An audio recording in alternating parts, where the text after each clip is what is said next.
That's the issue. I could have stopped him. I could have stopped him.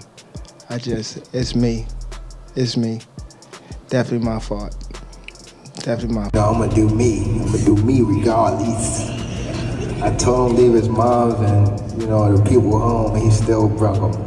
It's crazy, man. It's gonna get bad. It's gonna get bad, man. But, GervontaDavis has just engaged Lamont in another intense back and forth on social media after claiming the fight was his to win, and the Reaper only won the fight because he allowed it. Take as not only Lamont Roach came for him, but countless fans and many boxing professionals who have even gone to the extreme with claims that Lamont Roach won the I definitely could have. That was on me too. That was on me for sure. Cause I ain't pick it up when I supposed to pick it up, and I could have definitely did more.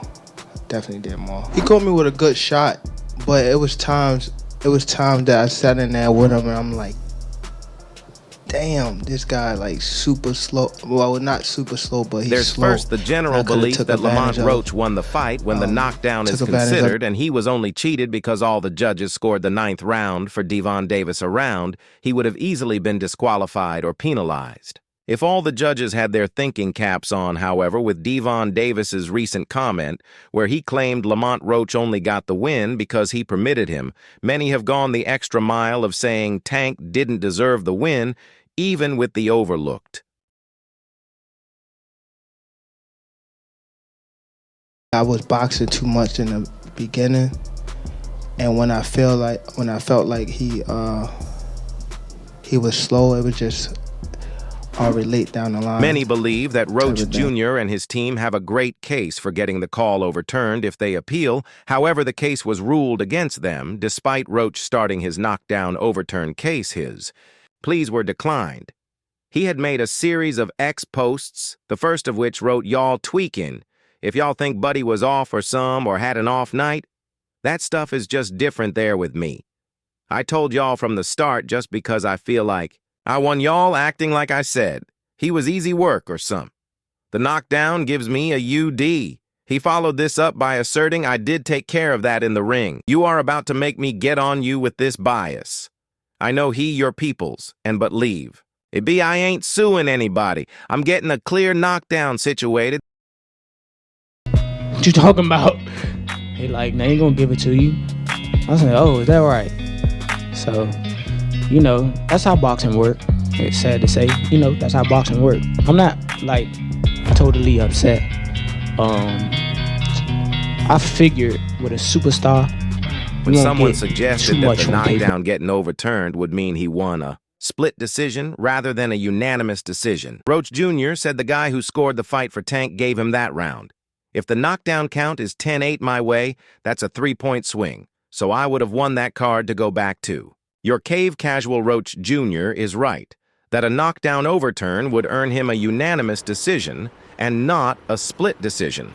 Victory, but he would surely be happy with either. The major takeaway from Davis Roach was not that Tank had been exposed as some kind of fraud or had turned into a lousy performance. It was that Roach fought masterfully. What happened in the 9th round? How frustrated are you that wasn't counted as a knockdown? That's not to say Tank doesn't deserve criticism. For his performance, as many people have pointed out, his tendency to start slow and to be excessively economical with his punches caught up to him, or nearly caught up to him depending on how you view him getting a draw on his record and his behavior. In the 9th round, thinking he could call timeout by taking a knee, thinking it was within the rules for him to ask his cornerman to towel grease from his eyes, basically him assuming a side treatment from Willis and getting it, deserves endless criticism.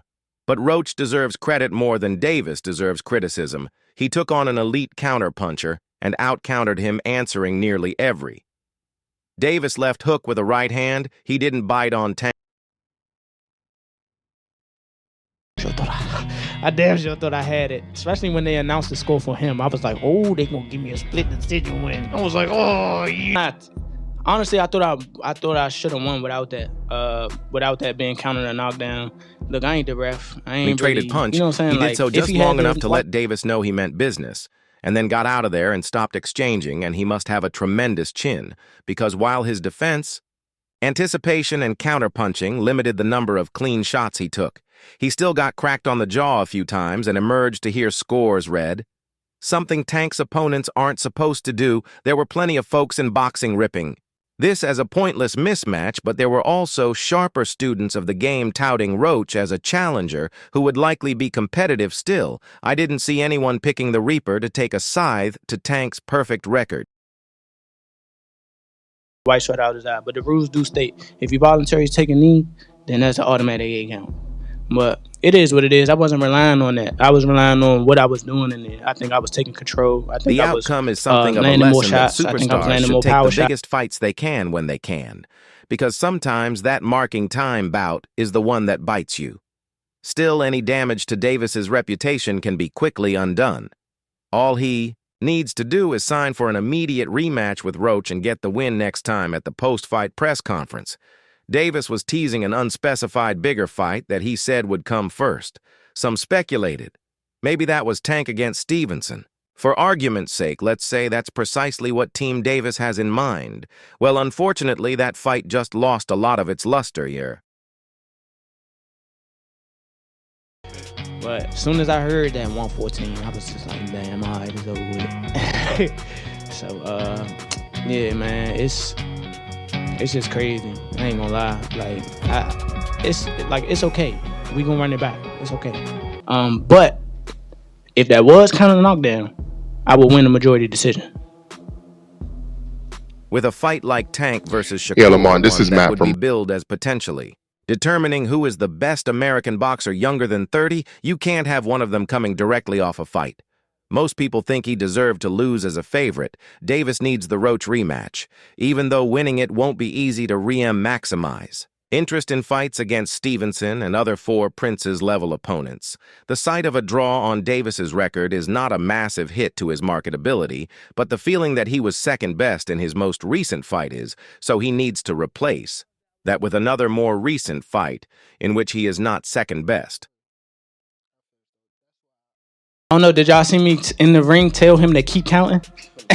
he started counting. I was like, why you stop? Like, keep counting. But I honestly don't know. Needs to happen, and it needs to happen next. And it ought to happen in a location where Davis's Baltimore fans and Roach's DC fans can combine to create the most dynamic possible atmosphere, and where New York's Willis, usually a fine ref by the way, will not be on the commission's short list.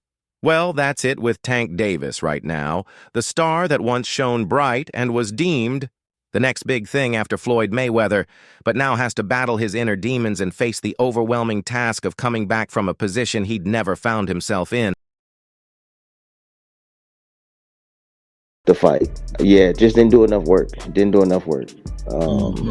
thought that Roach's game the fight plan as a massive favorite and was expected by many to collect his 29th career knockout by stopping Roach, who was making his lightweight debut behind a pro-Davis crowd tank, was unable to give the fans the highlight reel finish they have come to expect from the Baltimore native. Instead, Roach stood in the line of fire absorbed with the hard-hitting Davis had to offer and responded with shots that stunned not only Davis, but those in attendance the notoriously patient Davis got. Off to a slow start in the early rounds as he waited for Roach to make a mistake that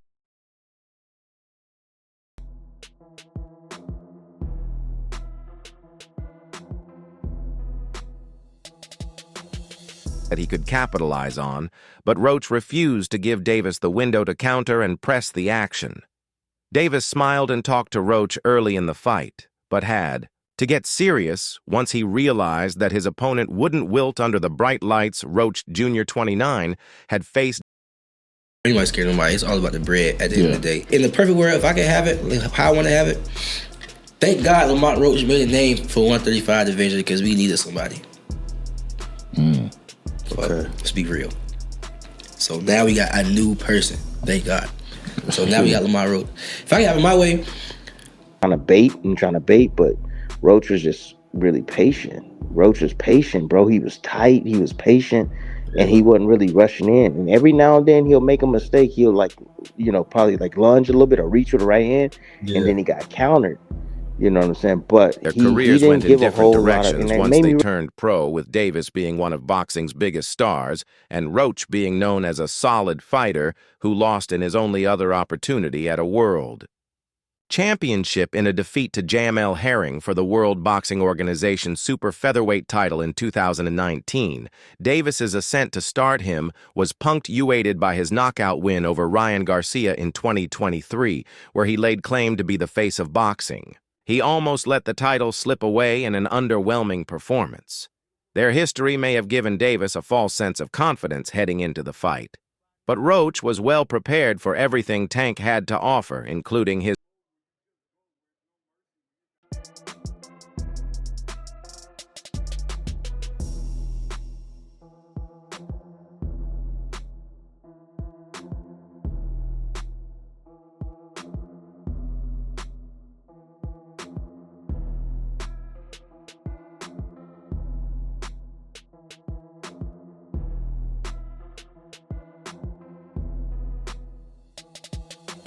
renowned fight, ending power by the middle rounds. Davis's smile dissolved, and he realized that the knockout he expected wouldn't come easy. The champion began to let his hands go to create openings, but Roach held his ground and caught the champion with counters. And combinations Davis worked almost exclusively to the body, banging away as Roach stayed on the front foot and pushed forward. Undeterred, Roach would sneak a counter in whenever Davis's assault stalled in round 8. Roach stunned Davis with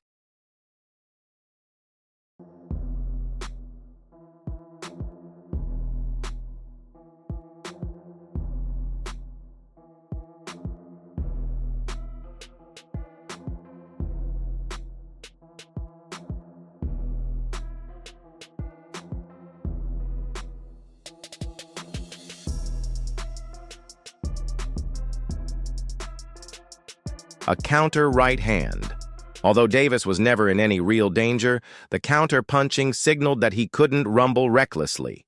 Music, realizing the fight could be slipping away.